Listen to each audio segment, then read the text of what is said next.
Arkadaşlar cümleten selamünaleyküm.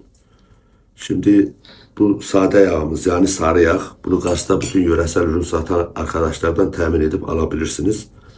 Ha bu arada dün bir tane kollu yazıp ki her eline kaşık alan şef olup. Yok bilmiyorum o pahalıdır, bu ucuz. Bizden ay kardeş. Yeme o zaman pahalıdırsa. Kalksan zorla mı satır? Hı? Yeme. Ben de şef değilim bu arada. Yiyeceğim sadece. Bak. Ya bak buraya. Gördün mü? Dumağın üstünde. Şöyle sade yağa basıyoruz. Gördün mü? Biraz yağ da üstüne koyak. Tamam. Gördün mü baba nasıl erir bak. Tuzumuzu dökelim. Biz şef değiliz arkadaşlar. Biz sadece yiyoruz. Ne zaman? Saat kaç olursa olsun. Bak. Bunun kavağını ben atmam. Ben patatesi yıkayır koyuyorum. Tadı kavağındadır. Bunu bilen bilir. Bak. Nasıl oldu bak.